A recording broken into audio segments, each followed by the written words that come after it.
ജോലി നഷ്ടമാകാതിരിക്കാൻ സ്ത്രീകൾക്ക് നിർബന്ധിതമായി ഗർഭാശയം നീക്കം ചെയ്യേണ്ടി വരുന്നതായുള്ള റിപ്പോർട്ട് ശരിവെച്ച് കേന്ദ്ര സർക്കാർ. കരിമ്പിൻ തോട്ടങ്ങളിലെ ജോലി മുടങ്ങാതിരിക്കാൻ മഹാരാഷ്ട്രയിലെ ബീഡിൽ 2022 മുതൽ 2025 കാലയളവിൽ 200-ലധികം സ്ത്രീകൾ ഗർഭപാത്രം നീക്കം ചെയ്യാൻ പ്രേരിപ്പിക്കപ്പെടുന്നുവെന്നതാണ് കേന്ദ്ര സർക്കാർ വെളിപ്പെടുത്തിയത്.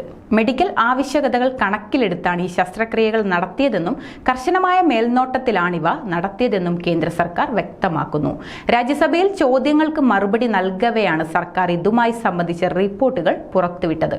പ്രതിവർഷം 1.75 ലക്ഷം തൊഴിലാളികളാണ് ബീഡിൽ നിന്ന് കരിമ്പ് കൃഷിയുമായി ബന്ധപ്പെട്ട ജോലികൾക്കായി വിവിധ സംസ്ഥാനങ്ങളിലേക്ക് പോകുന്നത്.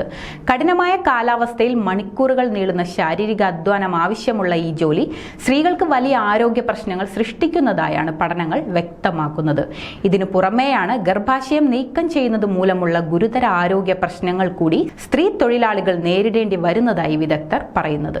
എന്നാൽ ജില്ലാ സിവിൽ സർജന്റെയും അതത് പ്രദേശത്തെ മെഡിക്കൽ സൂപ്രണ്ട് മുൻകൂർ അനുമതിക്ക് ശേഷം മാത്രമേ ഗർഭാശയ ശസ്ത്രക്രിയ നടപടിക്രമങ്ങൾ നടത്താവൂ എന്ന് മഹാരാഷ്ട്ര സർക്കാരിനോട് ആവശ്യപ്പെട്ടിരുന്നുവെന്നും സർക്കാർ ഇക്കാര്യത്തിൽ ഉറപ്പ് നൽകിയിട്ടുണ്ടെന്നും വനിതാ ശിശുവികസന സഹമന്ത്രി സാവിത്രി ഠാക്കൂർ സൂചിപ്പിച്ചു.